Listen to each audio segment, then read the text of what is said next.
নমস্কার, দেখছেন জি24 ঘন্টা। আপনাদের সঙ্গে আমি মধুবন্তী। ডায়াবেটিস নিয়ে শুরু করছি আমাদের বিশেষ অনুষ্ঠান বিট ডায়াবেটিস। ভারত বর্তমানে বিশ্বের সবচেয়ে গুরুতর ডায়াবেটিসের যে চ্যালেঞ্জগুলি রয়েছে তার মধ্যে অন্যতম একটি চ্যালেঞ্জের সঙ্গে মুখোমুখি লড়াই করছে। আপনাদের একটা সমীক্ষার কথা জানিয়ে রাখি। সর্বশেষ সমীক্ষা অনুযায়ী ICMR INDIAB এর যে সমীক্ষা রয়েছে সেখানে বলা হচ্ছে যে 10 কোটিরও বেশি ভারতীয় ইতিমধ্যেই কিন্তু এই ডায়াবেটিস নিয়ে বসবাস করছেন এবং 14 কোটিরও বেশি ভারতীয় তারা কিন্তু এই প্রি ডায়াবেটিসের কারণে একেবারে ঝুঁকির মধ্যে জীবনযাপন করছেন। আর সেই জায়গায় দাঁড়িয়ে একটা কথা তো বলাই যায়, একটা আশার আলো যদি খুব তাড়াতাড়ি এর শনাক্ত করা যায়, অর্থাৎ ডিটেকশন হয় ডায়াবেটিসের, সেক্ষেত্রে এর প্রতিরোধ সম্ভব এবং অবশ্যই নিয়ন্ত্রিত জীবনযাপনের সঙ্গে সঙ্গে কিন্তু ডায়াবেটিসের যে চ্যালেঞ্জগুলো রয়েছে সেগুলোকেও নিয়ন্ত্রণ করা সম্ভব হবে। আজকে আমাদের এই বিশেষ অনুষ্ঠানে এই আলোচনায় আমরা যাদেরকে পেয়ে গেছি বিশিষ্ট চিকিৎসকদের সঙ্গে আপনাদের আলাপ করিয়ে দেব। আমার সঙ্গে এই মুহূর্তে যারা রয়েছেন, doctor Soumita Mondal, MBBS MD general medicine, DM Endocrinology, Assistant Professor, Department of Endocrinology, NRS Medical College, West Bengal। আপনাকে স্বাগত ডক্টর মণ্ডল। সেই সঙ্গে রয়েছেন doctor Pankaj Singhania, MD DM Endocrinology, double gold medallist, FICP Arogyam health care diabetes endocrine এবং motherhood clinic, Purulia. আপনাকেও স্বাগত doctor Singhania আমাদের এই বিশেষ আলোচনায়। আর সঙ্গে আমরা পেয়ে গেছি ডক্টর উত্তীয় গুপ্তাকে, MBBS Calcutta, MD medicine, DM endocrinology, AIIMS New Delhi, consultant endocrinologist, Manipal hospital, M bypass, Kolkata. আপনাকেও স্বাগত ডক্টর গুপ্তা। প্রথমেই ডক্টর সিংহানিয়ার কাছে যাব। 25 থেকে 30 বছর বয়সী যারা রয়েছেন তাদের জন্য আপনার প্রাপ্ত বয়স্ক তো হয়েই গেছেন এবং সেই সঙ্গে ডায়াবেটিসের ঝুঁকিও তাদের মধ্যে বাড়ছে, তারা কি উদ্বিগ্ন হবেন এক্ষেত্রে? 25 থেকে 30 বছর সাধারণত আগে ভাবা হতো যে এই বয়সে ডায়াবেটিস হয় না বা এই ধরনের রোগ হয় না, বয়সপ্রাপ্ত হলে 50 বছরের উপরে ডায়াবেটিস হয়। কিন্তু দেখা যাচ্ছে বিশ্বে এবং বিশেষ করে আমাদের দেশে ভারতবর্ষে 25 থেকে 30 বছর বয়সেও প্রচুর মানুষ তারা ডায়াবেটিসে ভোগ করছেন। কারণ ডায়াবেটিস একটা জেনেটিক ফ্যামিলিতে থাকতে পারে। আমাদের যে লাইফস্টাইল হয়ে গেছে, খাওয়া দাওয়া যে আছে, নেশা করার প্রবণতা, সেডেন্টারি লাইফস্টাইল, ডেস্কে বসে কাজ করা, excess fast food and high calorie diet নেওয়া, ল্যাক অফ এক্সারসাইজ, এই জন্য 25 থেকে 30-এর মধ্যে ডায়াবেটিস কিন্তু একটা বিরাট সংখ্যক পরিমাণে দেখা যাচ্ছে ইয়াং অনসেট ডায়াবেটিস। এবং সব থেকে বেশি চিন্তার কারণ যেটা, যে আপনার যদি 25 বছর বয়সে ডায়াবেটিস হয়, আপনি যদি 70 বছর বয়স অব্দি বাঁচেন, তাহলে আপনাকে 40 থেকে 45 বছর ডায়াবেটিস নিয়ে বাঁচতে হবে। শেষমেশ ডায়াবেটিসের কোনো না কোনো কমপ্লিকেশন আপনার হওয়ার প্রবণতা অনেক বেশি থাকে তার তুলনায়, সেই ব্যক্তির তুলনায় যার কিন্তু ডায়াবেটিস অনেক জীবনের শেষের দিকে হয় বা পরের বয়সে হয়। তাই অল্প বয়সে ডায়াবেটিস হতে পারে, ডায়াবেটিস হওয়ার ঝুঁকি 100% আছে এবং ডায়াবেটিসের কমপ্লিকেশনও অল্প বয়সে হলে বেশি হবে। বেশি বেশি কিডনি, চোখ এবং হার্টের সমস্যা এদের মধ্যে দেখা যাবে। এই জায়গা থেকে ডক্টর মণ্ডলের কাছে আমার প্রশ্ন থাকবে যে ডায়াবেটিস শুধু কি বয়স্কদের জন্যই উদ্বেগের বিষয়, নাকি যে কোনো বয়সের ক্ষেত্রে এটা উদ্বেগের? ডায়াবেটিস বলতে আমরা এখানে মূলত টাইপ 2 ডায়াবেটিস নিয়ে আজকে আলোচনাটা হচ্ছে। সেক্ষেত্রে আগে যেরকম ডক্টর সিংহানিয়া বললেন যে আমরা ভাবতাম যে ডায়াবেটিস শুধুমাত্র প্রাপ্তবয়স্ক বা 40 বা 45 বছরের ঊর্ধ্বে বয়স হলেই তবেই আক্রান্ত হওয়ার আশঙ্কা থাকে। এখন আর ব্যাপারটা এরকম নয়। এখন দেখা যাচ্ছে অনেক কিশোর কিশোরী বা তরুণ তরুণীও, বিশেষত যারা অত্যধিক স্থূল বা বডি ওয়েট অনেক বেশি, BMI অনেক বেশি, বা যাদের ক্ষেত্রে ফ্যামিলি হিস্ট্রি আছে, বাবা মা দুজনেই অলরেডি আক্রান্ত, তাদের ক্ষেত্রে কিন্তু ডায়াবেটিস হওয়ার আশঙ্কাটা কম বয়সে অনেকটাই বেশি। এবং কিছু কিছু লাইফস্টাইল ফ্যাক্টরস বা এনভায়রনমেন্টাল ফ্যাক্টরসকে আমরা এখন চিহ্নিত করতে পারছি যেগুলো ডায়াবেটিস হওয়ার আশঙ্কা, কম বয়সে ডায়াবেটিস হওয়ার আশঙ্কাকে অনেকটাই বাড়িয়ে দিচ্ছে। যেমন ধরুন জাঙ্ক ফুড বা প্রসেসড ফুড খাওয়া, বা নিয়মিত এক্সারসাইজ না করা, সেডেন্টারি লাইফস্টাইল, বা ওয়ার্ক রিলেটেড স্ট্রেস এখনকার ইয়াঙ্গার জেনারেশনে, এইগুলো ডায়াবেটিসের হওয়ার যে বয়স সীমাটাকে সেটাকে আরো ক্রমহ্রাসমান করে দিচ্ছে। সুতরাং এখন আর সেই চোখ বুজে থাকলে হবে না যে এটা শুধুমাত্র 40 বা 45 বছরের উপরে গেলেই তবেই আমার একটা ব্লাড সুগার চেক করানো উচিত বা ডায়াবেটিস সম্পর্কে আমার অবগত হওয়া উচিত, তা নয়। এখন কম বয়সে যদি কিছু রিস্ক ফ্যাক্টরস থাকে তখন থেকেই নিয়মিত হেলথ চেকআপ করানো দরকার। ডক্টর গুপ্ত, এবার আপনার কাছে আসবো, একটু উপসর্গের বিষয়ে জানবো। কোন লক্ষণ বা উপসর্গগুলো অত্যন্ত গুরুত্বপূর্ণ এবং সেই উপসর্গ বা লক্ষণ দেখলে সতর্কতামূলক ব্যবস্থা নেওয়া উচিত ডায়াবেটিসের ক্ষেত্রে? আমাদের মনে রাখতে হবে ডায়াবেটিসের লক্ষণ আলোচনা করতে গেলে যে টাইপ 2 ডায়াবেটিস যেটা প্রাপ্তবয়স্কদের ক্ষেত্রে দেখা যায়, এটা কিন্তু মূলত অ্যাসিম্পটোমেটিক হয়, অর্থাৎ বেশিরভাগ ক্ষেত্রেই এর কোনো লক্ষণ থাকে না।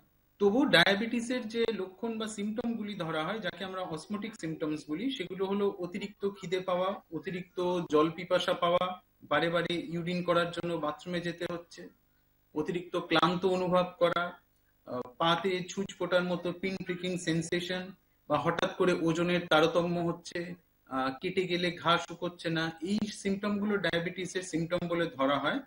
এগুলো টাইপ 2 ডায়াবেটিসের ক্ষেত্রে দেখা যায় যদি সুগার লেভেল খুব বেশি থাকে, বা টাইপ 1 ডায়াবেটিস যেগুলি বাচ্চাদের ক্ষেত্রে দেখা যায়, তাদের ক্ষেত্রে সিমটম গুলি শুরু থেকে খুব প্রকটভাবে উপস্থিত থাকে। ডক্টর সিংহানিয়া, রক্তের সুগারের ঘন ঘন মেপে দেখা উচিত বা পরীক্ষা করা উচিত বলে আপনি মনে করেন?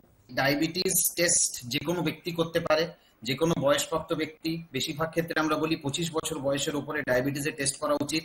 আপনার কোনো সিমটম থাকুক বা না থাকুক, আপনার ফ্যামিলিতে যদি ডায়াবেটিস থাকে, আপনার যদি কোনো ঝুঁকি থাকে, আপনি একটু ওবিস বা মোটা যদি থাকেন, আপনার সেডেন্টারি লাইফ থাকে, আপনি অবশ্যই টেস্ট করবেন।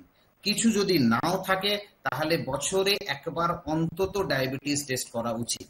এবং যদি আপনার ফ্যামিলি হিস্ট্রি আছে, জেনেটিক ডায়াবেটিসের প্রবলেম আছে, তাহলে কিন্তু এর থেকে বেশি বা এর থেকে তাড়াতাড়িও টেস্ট করতে পারেন।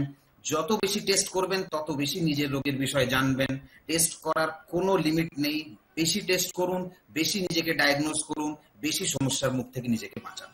ডক্টর মন্ডল, ডায়াবেটিস যে শনাক্তকরণ এবং পর্যবেক্ষণের ক্ষেত্রে যে পরীক্ষাগুলো রয়েছে, মূলত সেই পরীক্ষাগুলো কি কি এবং সব থেকে গুরুত্বপূর্ণ কোনগুলো তার মধ্যে? প্রথমবার যখন আমরা ডিটেক্ট করতে চাইছি, তখন যে টেস্টগুলো আমরা ইউজুয়ালি অ্যাডভাইস করে থাকি তার মধ্যে 2-3টে অন্যতম। প্রথমত ফাস্টিং ব্লাড গ্লুকোজ বা খালি পেটে রক্তে শর্করার মাত্রা নির্ধারণ করা, যেটা কিনা ওভারনাইট অন্তত পক্ষে 8 ঘন্টা ফাস্টিং এর পরে করা হয়। দ্বিতীয়ত হলো 75 গ্রাম ওরাল গ্লুকোজ টলারেন্স টেস্ট বা 75 গ্রাম গ্লুকোজ খাওয়ার 2 ঘন্টার মাথায় রক্তের শর্করার পরিমাণটা দেখা। আর 3 নম্বর হলো HbA1c বা রক্তে গ্লাইকেটেড হিমোগ্লোবিনের পার্সেন্টেজ দেখা, যেটার কাট অফ কিনা মোটামুটি 6.5% হিসেবে ধরা হয়। এখন এই 3টে টেস্টই মোটামুটি আমরা সুগারের বা ব্লাড সুগার বা ডায়াবেটিসের শনাক্তকরণে আমরা ফলো করি। আর যখন কেউ অলরেডি ডায়াবেটিসে আক্রান্ত, তখন আর 75 গ্রাম ওজিটিটি করা হয় না, তখন তাদের ক্ষেত্রে পোস্ট প্র্যান্ডিয়াল গ্লুকোজ বা খাওয়া শুরু থেকে 2 ঘন্টার মাথায় মোটামুটি এইগুলো হলো শনাক্তকরণ এবং কোনো পেশেন্ট যদি অলরেডি আক্রান্ত তাকে ফলো আপ করার টেস্ট। এগুলো ছাড়াও ডায়াবেটিসের হাত ধরে যে কোমরবিডিটিস গুলো আসে, যেমন ব্লাড প্রেশার বা কোলেস্টেরলের সমস্যা, সেগুলোর জন্য আমরা মোটামুটি একজন ব্যক্তিকে নিয়মিত ব্লাড প্রেশার চেক আপ করার কথা বলি এবং রক্তে কোলেস্টেরলের মাত্রা বা লিপিড প্রোফাইল বা কিডনি ফাংশন টেস্ট এগুলো নিয়মিত করা হয়। ডক্টর গুপ্তা, ডায়াবেটিস যদি সঠিক সময় নির্ণয় করা না যায় এবং নিয়ন্ত্রণ করা সম্ভব না হয়, বা ধরুন কারোর আছে সে বুঝতে পারছে না, কোনো উপসর্গ নেই যেমনটা আপনি বলছিলেন, সেক্ষেত্রে এর পরিণতি কি হতে পারে? ডায়াবেটিসকে বলা হয় মাল্টি সিস্টেম ডিজিজ, অর্থাৎ ডায়াবেটিস একা আসে না, সঙ্গে সমস্ত ধরনের কমপ্লিকেশনস নিয়ে আসে। তার জন্য একে সাইলেন্ট কিলারও বলা হয়। এবং ডায়াবেটিস প্রায় শরীরের সমস্ত অঙ্গ প্রত্যঙ্গ এফেক্ট করতে পারে। সাধারণভাবে ডাক্তারি মতে ডায়াবেটিস জনিত যে কমপ্লিকেশন, সেগুলিকে 2টি ভাগে ভাগ করা হয়। এটা বলা হয় মাইক্রোভাস্কুলার কমপ্লিকেশনস, অর্থাৎ চোখের রেটিনা ক্ষতিগ্রস্ত হওয়া, নার্ভ এফেক্টেড হওয়া বা কিডনির উপরে প্রভাব পড়া, যেটা খুব গুরুত্বপূর্ণ। এছাড়া কিছু ম্যাক্রোভাস্কুলার কমপ্লিকেশনস থাকে, মানে বড় বড় রক্তবাহী নালীগুলি এফেক্টেড হলে যেগুলি হয়, যেমন স্ট্রোক, হার্ট অ্যাটাক বা হার্ট ফেলিয়ার, পায়ে গ্যাংগ্রিন হওয়া, রক্ত চলাচলের সমস্যা হওয়া, পেরিফেরাল ভাস্কুলার ডিজিজ। এই সমস্ত জিনিস ডায়াবেটিসের জন্য হতে পারে।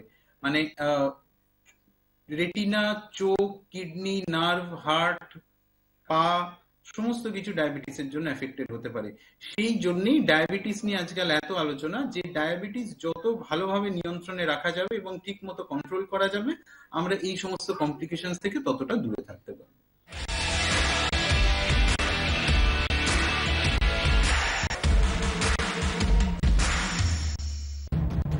কুকমি মশালা ধোকা চায় না কেউ ধোকা সবাই খেতে।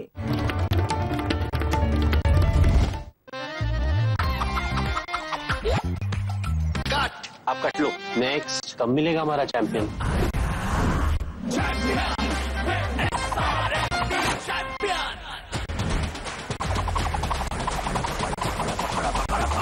क्या पकड़ है? धाकड़ है, जो कभी ना हो स्लिप, वही असली चैंपियंस की ग्रिप। मिल गया। सीमेंट से पकड़ बनाए मजबूत SRMB 550D TMT बार। सेल्फी चाहिए या ऑटोग्राफ? দুলাল চন্দ্র সেন জুয়েলার্সে বাম্পার ধনতেরাস অফার, সোনার গয়নার মজুরিতে ফ্ল্যাট 42% ছাড় আর অন্যান্য কেনাকাটায় আকর্ষণীয় অফার। দুলাল চন্দ্র সেন জুয়েলার্স, হাওড়া ময়দান। দি আর্ট, কিন্তু এটার আর্টিস্ট কে? তুমি? আপনি? পেয়েছি, আমার husband.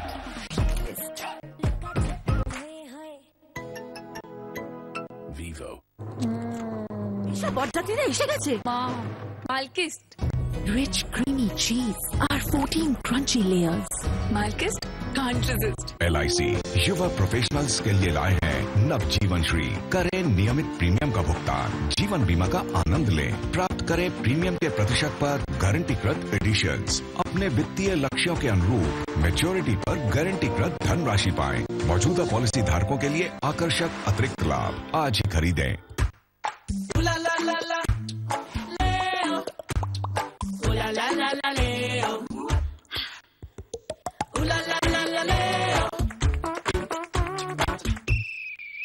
Full time, only good times. Kingfisher, the king of good times. Oaksmith Style Studio. Wear your soul, let it shine. Fashion is state of mind. Every stitch, every seam. Live your life, chase the dream.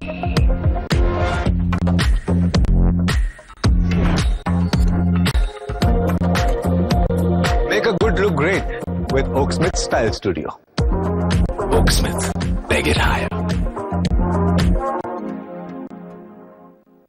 এই ধানতেরাসে খুশি ঘরে আনো, ওরিয়েন্টের সঙ্গে আবারও জমিয়ে দীপাবলি করুন। Orient jewellers. দাদু, এই বাড়িতে তোমার বিয়ে হয়েছিল? নহবত বসেছিল বাগানে, চারিদিকের দেওয়ালে আলোর মেলা। দাদু ভাইও বিয়ে করবে এখানে? অসম্ভব, আমার চাই ডেস্টিনেশন। তাছাড়া 10-15 বছর আগে রং করা এই বাড়ি এতদিনে ভূতের বাড়ি হয়ে গেছে। দাদু, এই বাড়ি তো এখনো তোমার মতোই ঝকমকে ইয়াং। তাহলে এখানেই হোক ডেস্টিনেশন। বার্জার লং লাইফ, এই পিউ সিলিকন টেকনোলজি তাই ধুলো, বৃষ্টি আর ফাঙ্গাস থেকে বার্জার লং লাইফ, বাড়িতে রাখুন আজীবন ঝকমকে আর ইয়াং।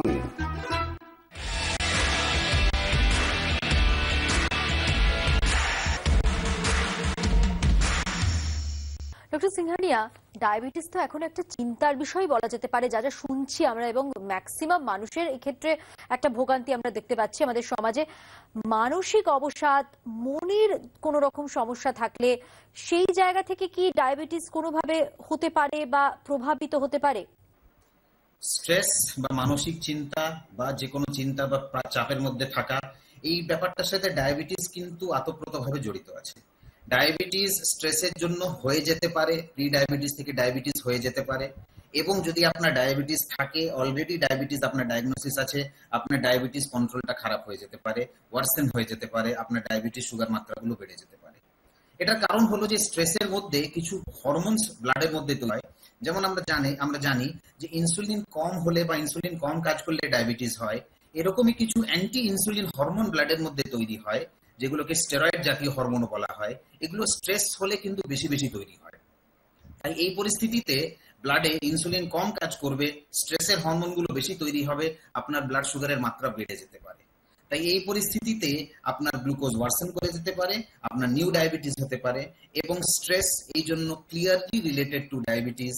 ডিস্ট্রেস করা, স্ট্রেসের মাত্রা কমানো, স্ট্রেসের লেভেল রিডিউস করা, কিছু যোগা প্রাণায়াম করা, ভালো ঘুম, ভালো ঘুম হওয়াটা কিন্তু ডায়াবেটিসের জন্য খুব জরুরি।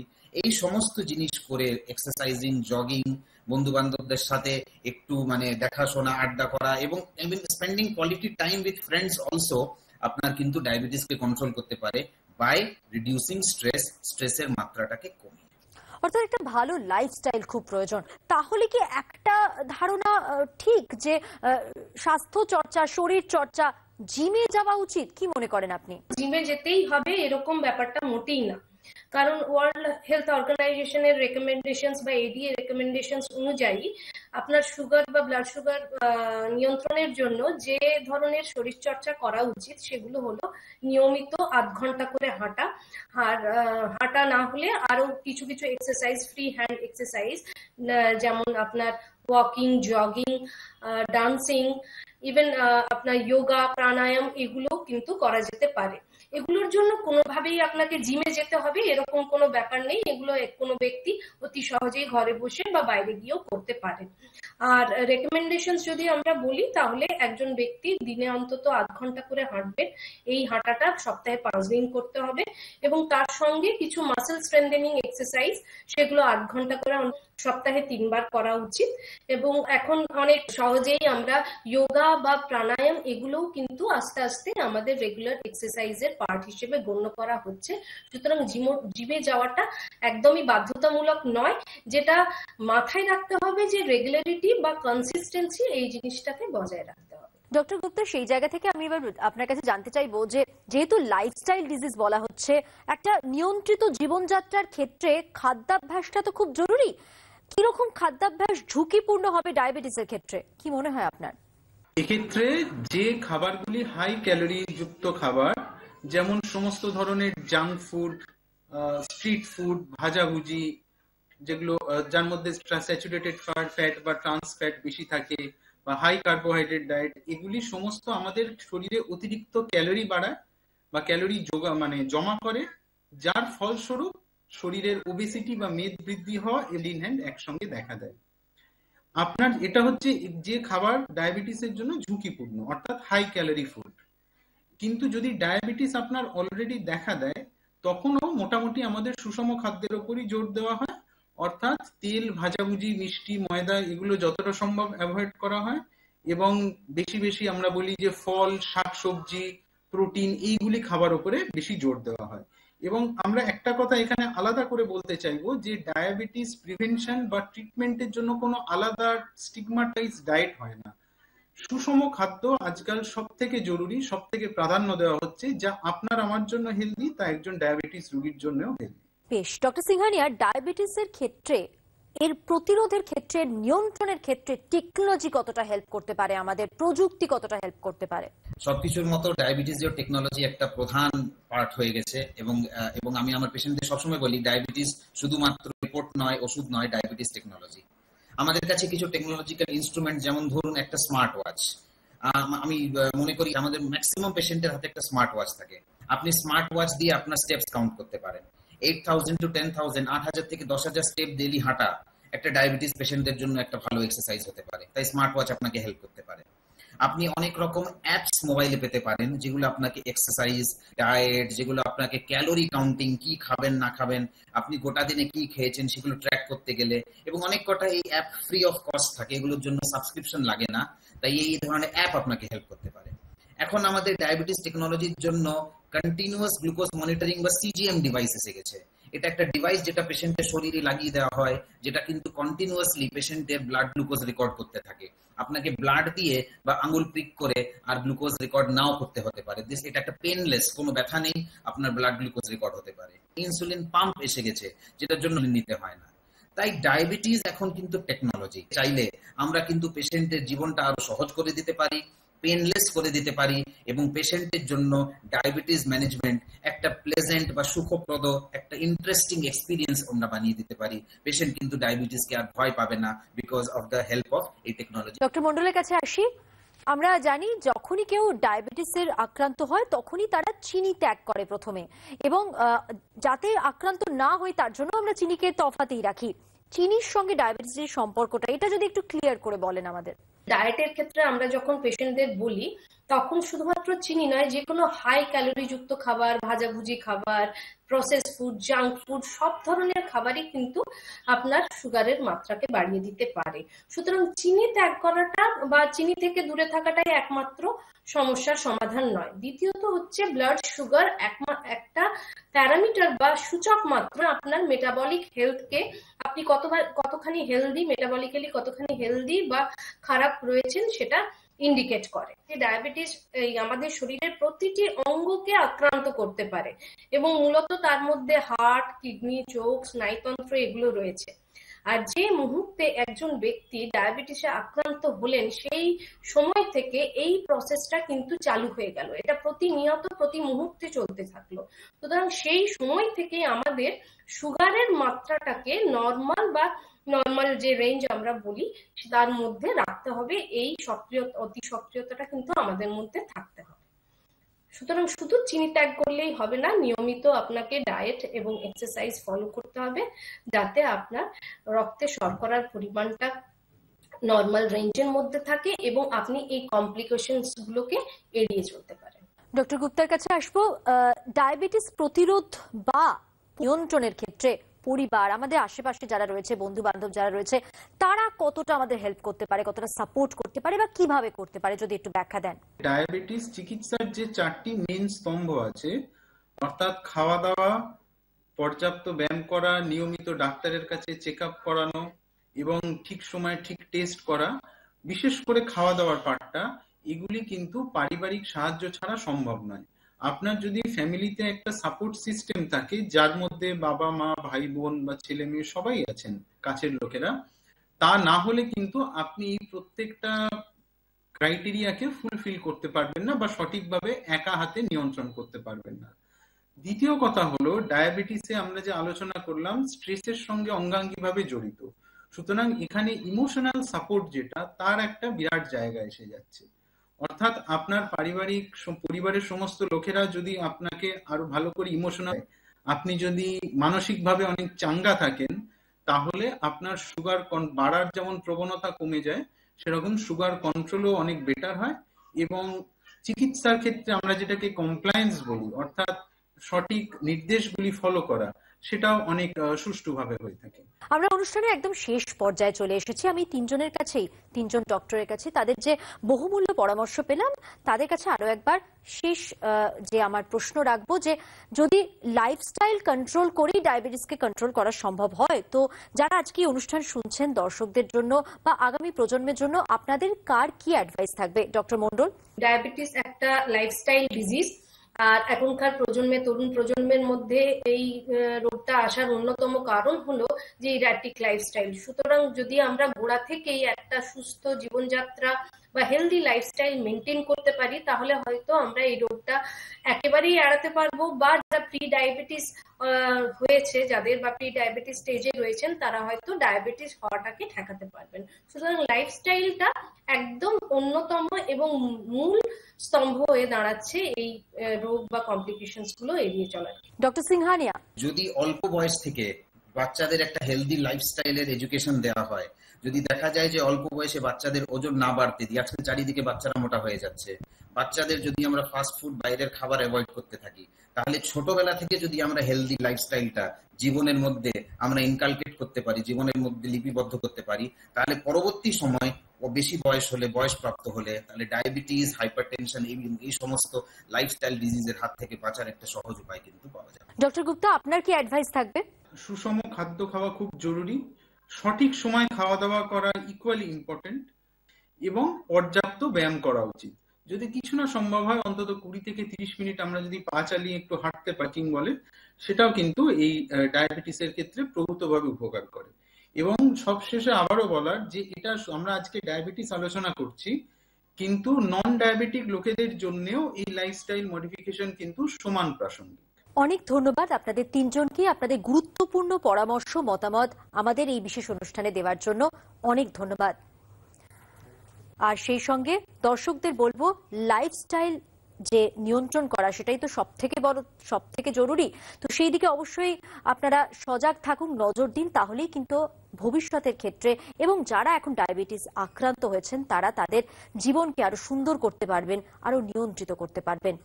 এই আলোচনা শোনার জন্য দর্শকদেরকেও জানাবো অনেক ধন্যবাদ। দেখতে থাকুন জি 24 ঘন্টা।